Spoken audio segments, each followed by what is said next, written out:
কাসেমের মৃত্যুর একদিনের মাথায় 15 ছাত্র জনতাকে আওয়ামী লীগ পিটাইয়া হাসপাতালে পাঠাই দিছে।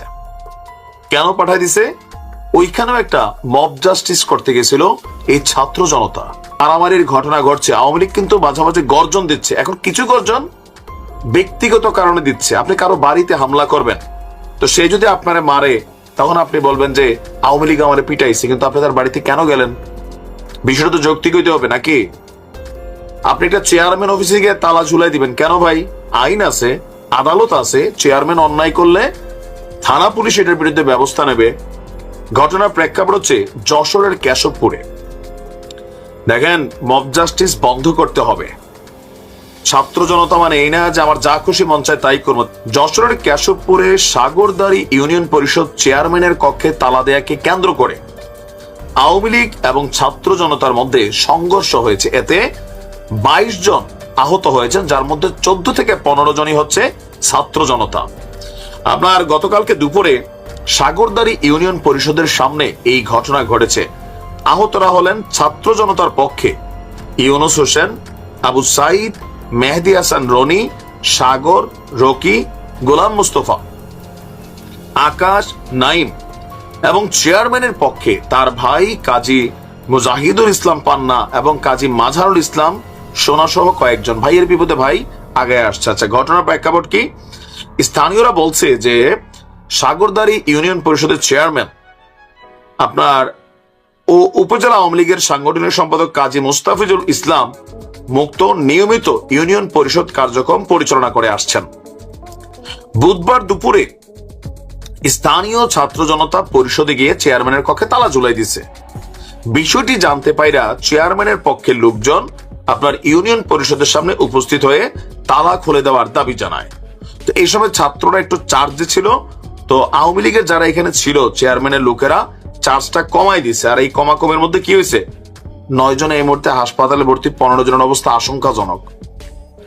এখন এই বিষয়ে জেলা ছাত্র দলের যিনি সহসভাপতি আছেন তিনি বলছেন যে এই চেয়ারম্যান স্থানীয়ভাবে আওয়ামী লীগের পক্ষে কাজ করছেন। এমন খবর ছড়িয়ে পড়লে ছাত্র জনতা ঐক্যবদ্ধ হয়ে ইউনিয়ন পরিষদে গিয়ে চেয়ারম্যানের কক্ষে তালা ঝুলাই দেয়। তো এই অধিকার ছাত্র জনতারে কে দিল? এখন ছাত্র জনতা তাদের মন চাইলে তারা গিয়ে তালা ঝুলাই দিবে। একটা চেয়ারম্যান অফিসে সরকারি কাজে এটা তো বাধা দেওয়া। একজন চেয়ারম্যান, তিনি হচ্ছেন পার্ট অফ গভর্নমেন্ট, মানে সরকারের একজন কর্তা। তো চেয়ারম্যান যদি কোনো অন্যায় করে থাকে, আওয়ামী লীগের কার্যক্রম করে থাকে, এই মুহূর্তে তার বিরুদ্ধে থানায় যান, উপজেলা পর্যায়ে যান, লিগালি কমপ্লেন করেন, কিন্তু আপনি দৌড় দিয়ে সেখানে তালা ঝুলাইতে আসছেন, তো আপনাকে ছেড়া দিবে? আজকে এটা যে কোনো কেউ হোক, আওয়ামী লীগ বলতে কথা না, আপনি গিয়ে তালা ঝুলাই দিবেন? ভাই, এটা সরকারি কাজ তো এটা নাকি? তো এরকম মব জাস্টিস করতে গেলে এগুলা ঘটবে, এগুলা মাথায় রেখে জড়াই যাচ্ছেন মব জাস্টিসে। সরকার কিন্তু খুবই হার্ড লাইনে ডেভিল হিসাবে কিন্তু ট্রিট করবে, বাইরা বেটা মাথায় রেখেন। আপনার অভিযোগ থাকতে পারে আওয়ামী লীগের কোন সন্ত্রাসী হোক, অপরাধী হোক, থানা আছে, পুলিশ আছে, আইন আছে। আপনি মব জাস্টিস করতে গিয়ে মাইর খাবেন, আমার দৃষ্টিতে এটা কোনো বিচারের সুযোগ নাই। কেন? আমি কেন মারতে যাব ভাই? গেলে তো আমরা মাইরা দিবেই। আইন আছে, সেনাবাহিনী মাসে ডিপ্লয়েড আছে, ডেভিল হান্ট চলছে, তাদেরকে তথ্য দিন। গেল এই 6 মাসে খালি মাঠে এই যারা মব জাস্টিস করছেন, এগুলোকে উচ্ছ্বসিত করেছেন, তাদের মধ্যে অনেকেই কিন্তু টের পাচ্ছে। আমরা কাফিকে দেখেই মনে হচ্ছে যে আরেকটা খেলা শুরু হয়ে গেছে। এটা সাংঘর্ষিক ক্ল্যাশ চলছে এই মুহূর্তে। কত ভয়ঙ্কর পরিকল্পনা ছিল জানেন? যখন এই ঘরে আগুন দেওয়া হয়েছে, কাফিদের ঘরের দরজাটা বাহির থেকে লক করে দেওয়া হয়েছে, জানালার সিটকিনিগুলা বাহির থেকে আটক ছিল নাকি, ভেতরে আগুন দিয়ে দিছে যেন পরিবারের সব সদস্য আগুনে পড়ে মারা যায়। একটা বড় ফাড়া কাইটা গেছে কাফির উপরে। এরপরই টেনশন দেখা দিয়েছে কমেন্টে অনেকের মধ্যেই যে বাকি যারা বিভিন্ন লোকাল এরিয়াতে আওয়ামী লীগের এমপিদের, মন্ত্রীদের বাড়ি ঘরে আগুন দিয়ে বিভিন্ন বক্তব্য দিয়েছে, তাদের সাথে কি এমন ঘটতে যাচ্ছে? কাফি যেমন বলছিলেন নিরাপত্তা পাইনি, সরকার তো তাহলে স্পেশাল আলাদা 2 কোটি পুলিশ লাগাইতে হবে, কারণ প্রতিটা ঘটনায় এত পরিমাণ মানুষ কানেক্ট ছিল। প্রত্যেকের ঘর বাড়ি পাহারা দেওয়ার জন্য যদি 4 জন পুলিশে দেওয়া হয়, তাহলে এত কোটি পুলিশ কই থেকে আসবে? যাই হোক, ঘটনার প্রেক্ষাপট দেখেন। কন্টেন্ট ক্রিয়েটর কাফির গ্রামের বাড়িতে আগুন দেওয়ার ঘটনার সময় তার মা বাবা সহ পরিবারের 6 সদস্যই এই বাড়িতে অবস্থান করছিলেন। কাফি ঢাকা শহরে ফ্ল্যাট নিয়ে থাকে সম্ভবত, কিন্তু তার পরিবার তার গ্রামেই থাকে। আর এই পরিকল্পিত ঘটনাকে প্রতিবাদ হিসাবে একটা সংবাদ সম্মেলনে তিনি ডেকেছেন। আমরা যদি দেখি স্থানীয়দের বক্তব্য যে গতকালকে রাত 1:30টার দিকে পটুয়াখালীর কলাপাড়া উপজেলার রাজাপাড়া গ্রামের বাড়িতে এই আগুনের ঘটনাটি ঘটেছে। ফায়ার সার্ভিসের একটা টিম ঘটনাস্থলে পৌঁছে প্রায় 2 ঘন্টা চেষ্টার পর আগুন নিয়ন্ত্রণে আনে, বাট ততক্ষণে সবকিছু পড়ে ছাই হয়ে গেছে। ঘটনার বর্ণনা দিয়ে নুরুজ্জামানের কাফির বাবা মাওলানা মোহাম্মদ ABM হাবিবুর রহমান বলছেন, বাইরে থেকে দরজা আটকে ঘরে আগুন দেওয়া হয়, আমাদেরকে ঘরে আগুনে পুড়িয়ে মারার জন্য এই ঘটনা ঘটানো হয়েছে।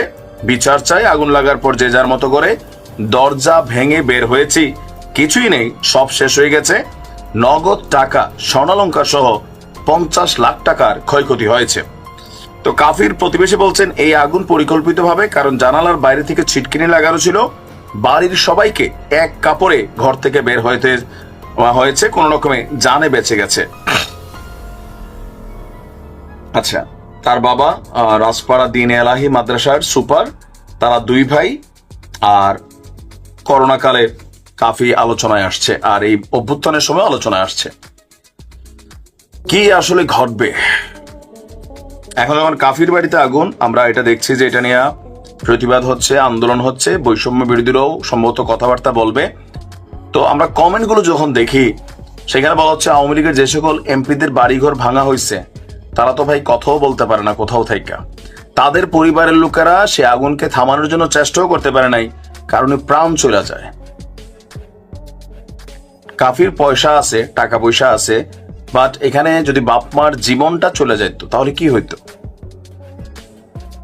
এই আগুন খেলা যেখান থেকে শুরু হয়েছে তখনই বলছি যে এই বুলডোজার খেলা এবং আগুন খেলায় যারা কানেক্টেড হয়ে গেছে, আপনি আজকে হাসছেন, কালকে আপনাকে কাঁদতে হবে।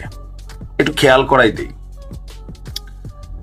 আওয়ামী লীগ সরকারের ক্ষমতার সময় আপনার বেগম খালেদা জিয়াকে তার যে একটা নিবাস ছিল ক্যান্টনমেন্টের এরিয়াতে, সেখান থেকে তাকে পরিকল্পিতভাবে আওয়ামী লীগ সরকার বের করে দিছিল।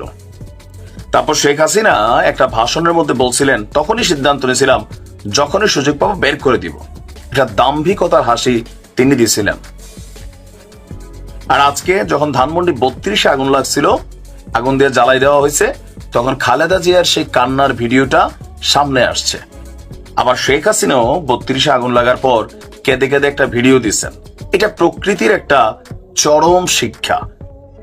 শেখ হাসিনা খালেদা জিয়ার বাড়িটারে ধ্বংস করে দিয়েছিল, গুড়াই দিয়েছিল, ওনারটাও ধ্বংস হয়েছে কারো না কারো মাধ্যমে। দেখেন বিএনপি করতে পারে নাই ওই সময়, কিন্তু টেকনিক্যালি হয়ে গেছে।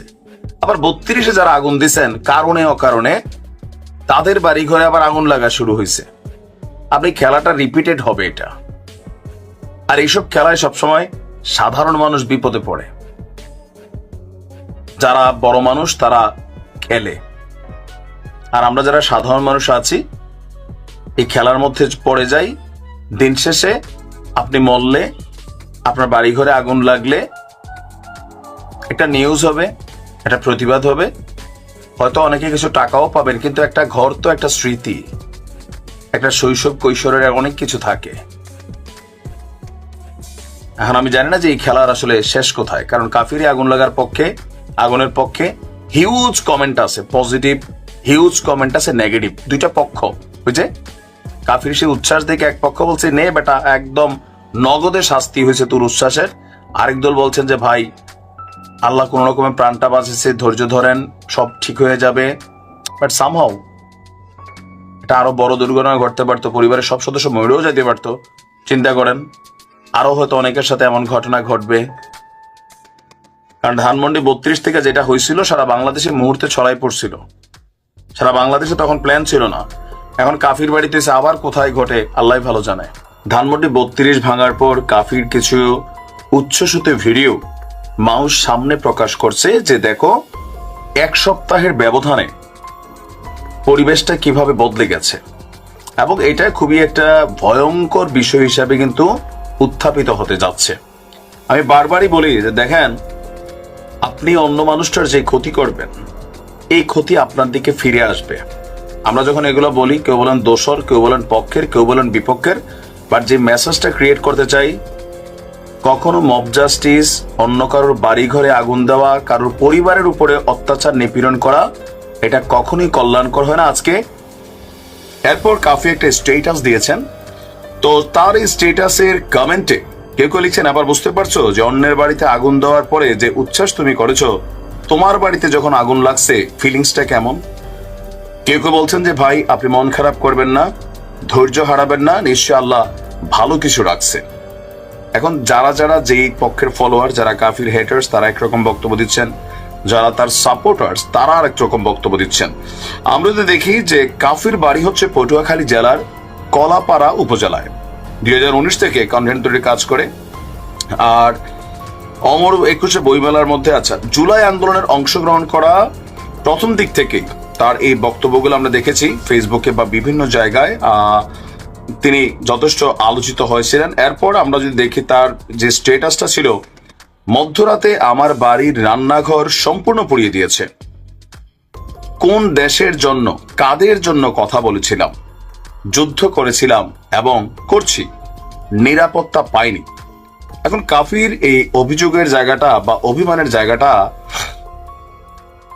অনেকাংশে সত্যি, আবার অনেকাংশে আসলে সরকারের এখানে কিছুই করার নাই। কেননা দেখেন, সরকার যদি প্রত্যেকটা এই আন্দোলনকারী যারা ছিল তৎকালীন প্রেক্ষাপটে প্রত্যেককে যদি নিরাপত্তা দেয়, তাহলে কি দেশে এত পুলিশ আছে, আর্মি, সেনাবাহিনী, তাদের তো অন্য কাজ আছে। নিরাপত্তার ইস্যুটা আমাদের এই আন্দোলনের স্টেক হোল্ডার আমরা দেখেছি লক্ষ লক্ষ মানুষ। তো এখন প্রত্যেকের বাড়িঘর কি পাহারা দেওয়া সম্ভব? তবে আগুনের যে ইস্যুটা, আগুনের ইস্যুটা হঠাৎ করেই আমরা আওয়ামী লীগ সরকার থাকতে শুনতাম অগ্নি সন্ত্রাস। তো গেল কয়েকদিন যাবৎ আওয়ামী লীগের এমপিদের বাড়িতে যে ঘটনাগুলো ঘটেছে, সেগুলোর ফলে মানুষের মধ্যে সেই অগ্নি সন্ত্রাস শিশুটা অনেকটা কাজ করে যাচ্ছে। কেউ বলছেন যে না, একদম উচিত শিক্ষা হয়েছে, আওয়ামী লীগ 16 বছর বাংলাদেশকে লুটপাট করছে, ধ্বংস করছে, এদের তো এমন সাজাই হওয়া উচিত। এখন আবার যখন যারা এই ঘটনাগুলোতে উচ্ছ্বাস প্রকাশ করছে, তাদের অনেকের বাড়িতেই বা অনেকের সাথে এখন নানান ঘটনা ঘটা শুরু হয়েছে, তখন আবার অন্যরা বলছে, কেন ভাই, তাদের বাড়ি বাড়ি না, তোমারটা বাড়ি, তো তোমারটা তো আগুন দিছে, তুমি পারলে ঠেকাও, তারা তারাটা ঠেকাইতে পারে নাই, তুমি তোমারটা ঠেকাইতে পারো নাই। বিষয়গুলো কিন্তু অশনি সংকেত।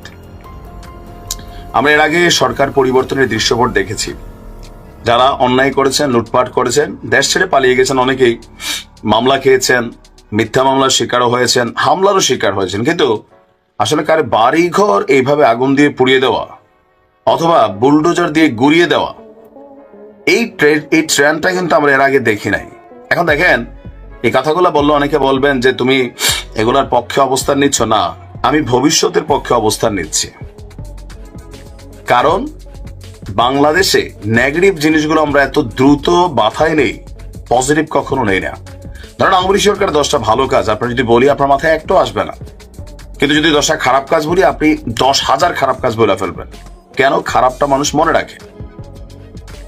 এর আগে আমরা এরকম বুলডোজারের ঘটনা স্বাধীনতার পরে আমি জানি না যে এইভাবে র্যাপিডলি কোথাও দেখছি কিনা। তো এখন যারা উচ্ছ্বাস করছেন, আগুনের পরে যারা এগুলো নিয়ে সমর্থন করেছেন, এই যে শুরু হয়েছে নি, সরকার কখনোই এই সমন্বয়কদের প্রত্যেকের বাড়ি, এই ছাত্র আন্দোলনের নেতাদের প্রত্যেকদের বাড়ি, এটা সরকার পাহারা দিতে পারবে না। এখানে অনেকের ফুটেজ চলে আসতেছে, কে কোথায় গিয়া বিভিন্ন জায়গায় বক্তব্য দিচ্ছেন। আপনারও তো বাড়ি আছে। কাফির বাড়ি থেকে আগুনের ঘটনা একটা মেসেজ কিন্তু ক্রিয়েট করছে। এগুলা অশনি সংকেত। শত্রুতা থাকতে পারে। আগের দিনে যখন রাজা বাদশাহরাও যুদ্ধ করতো, একটা নীতি ছিল কি জানেন? কারোর বাড়ি ঘর, কোন নারী, শিশু, এদের উপরে কখনো কোনো হাত দিত না। যুদ্ধ হইতো পুরুষে পুরুষে, বীরে বীরে লড়াই হইতো। আর আজকের দিনে আইসা গত 15 বছর আওয়ামী লীগ অনেক ধরনের কর্মকাণ্ড করছে। অনেক, আমাদের প্রশাসনকে ব্যবহার করা, বাবাকে পায় নাই, ছেলেকে তুলে নিয়ে আসছে, মারে তুলে নিয়ে গেছে, ভাইরে তুলে নিয়ে গেছে, স্ত্রীরে তুলে নিয়ে গেছে, এরকম অনেক ঘটনা ঘটছে। সেই ঘটনাগুলোর প্রেক্ষাপটে আওয়ামী লীগ সরকারের এই পতন ঘটেছে। এখন আবার যেই 5 থেকে 7 তারিখ পর্যন্ত সম্ভবত, তাই না, একটা ট্রেন্ড সব জায়গায় ছিল। এখন অনেকের মধ্যে আতঙ্ক দেখা দিচ্ছে। কাফির বাড়িতে আগুন লাগার পরে আমি কমেন্টে দেখছিলাম অনেকে টেনশন করছেন যে অপরাধীদের ধরা হোক। তো কেমনে ধরবে ভাই? এখন আপনি যে 10 জন মানুষের ধরে নিয়ে আসলেন, প্রকৃত অপরাধী কারা তাদেরকে আইডেন্টিফাই করার কোনো সুযোগ আছে? এই ট্রেন্ডটা ভালো না, ভালো না। আরেকজন প্রবাসী দেখছিলাম স্ট্যাটাস দিছে যে জুলাই অভ্যুত্থানে ধানমন্ডি 32 থেকে যখন ভাঙচুর হইলো, ধানমন্ডি 32-এ লুটপাট হইলো, শেখ হাসিনা যখন পালাই গেলেন, মানুষ খুশিতে এটা সেটা নিয়ে গেছে। তো একজন ভাই একটা লাকিজ নিয়ে বাড়িতে গেছিল মাথায় করে, নিশ্চয় অনেকেই পোস্টটা দেখছেন। তার বাড়িতেই গেল 2 দিন আগে ডাকাতি হয়েছে। তো তিনিও এরকম কাফির মতন মন খারাপ করে একটা স্ট্যাটাস দিচ্ছেন। দেখেন, খারাপ জিনিস যেটা, যে ব্যক্তি অপরাধ করছে তার বিচার 100% আমরা সবাই চাই। কারো বাড়ি ঘরে আপনি বুলডোজার চালাই দিবেন,